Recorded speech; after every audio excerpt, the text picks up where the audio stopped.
Good morning children. Myself Rashmi Singh. I am your Hindi teacher of class 4th. So you are all welcome in today's class. Today's our topic is Padakku Ki Sooj from chapter number 15 and our book name is Rimjim. So children, today we will read pages 92 to 93. तो बच्चों, आज की हमारी कविता का topic है पड़क्कू की सूझ।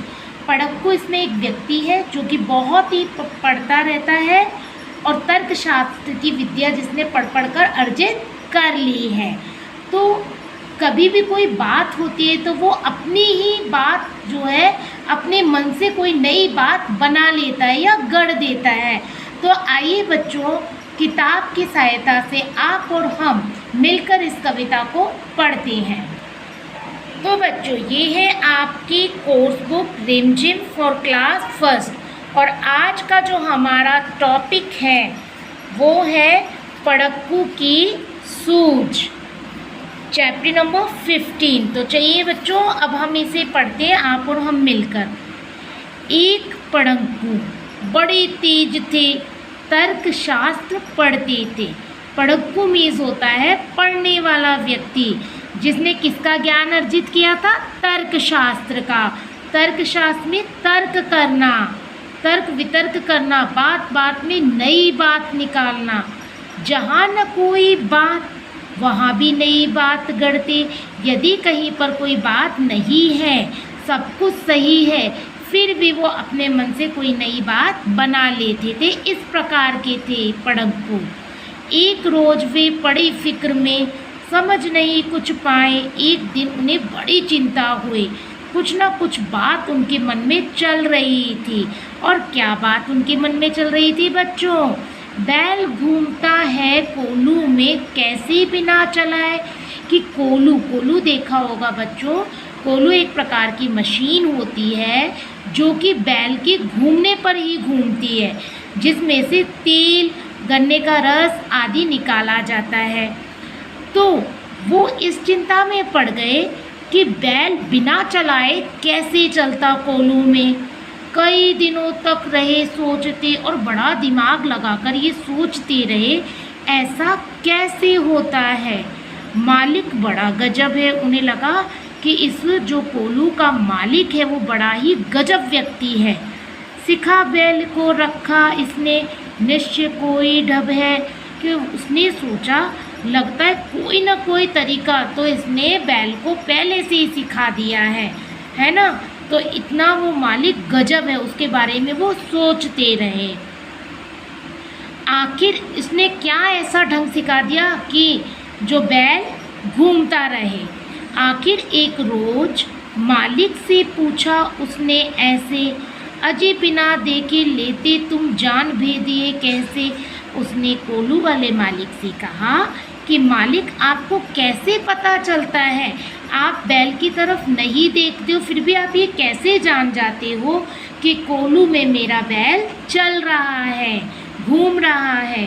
कोलू का ये बैल तुम्हारा चलता या अड़ता है? तुम्हें कैसे पता चलता है कि ये बैल अभी भी चल रहा है या रुक गया है या घूमता या खड़ा हो या पगुर करता, पगुर में खड़ा रह जाए। तो ये सारी चीज़ें आपको बिना देखे कैसे पता चल जाती हैं। अब इस बात पर मालिक ने कहा, जब तक यह बजती रहती है मैं ना फिक्र करता हूँ। हाँ, जब बजती नहीं दौड़कर तनिक सॉरी, यहाँ पे बच्चों एक पैराग्राफ छूट गया, 2 लाइन छूट गई। मालिक ने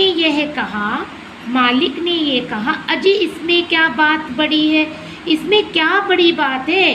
बैल घूम रहा है या नहीं घूम रहा है, इसका पता लगाना कौन सी बड़ी बात है। नहीं देखते क्या गर्दन में घंटी एक पड़ी है? क्या तुम्हें बैल की गर्दन में जो घंटी है वो नहीं दिखाई दे रही है? यदि बैल चलेगा तो घंटी बजेगी, बैल रुक जाएगा तो घंटी बजना बंद हो जाएगी। इसी से मुझे बिना देखे पता चलता रहता है कि कोलू में बैल चल रहा है या नहीं। जब तक यह बजती रहती मैं ना फिक्र करता। मालिक ने कहा, जब तक घंटी बजती रहती है तब तक मुझे लगता है कि बैल कोलू में चल रहा है। हाँ जब नहीं बजती है, दौड़कर तनिक पूँछ धरता हूँ और फटाफट दौड़कर आता और उसकी पूँछ हिला देता हूँ। कहा पड़क्कू ने सुनकर। अब पड़क्कू क्या बोलेगा बच्चों, इस कविता को पढ़ने पे पता चलेगा। तुम रहे सदा के कोरे बेवकूफ़, तुम तो बिल्कुल बेवकूफ़ हो।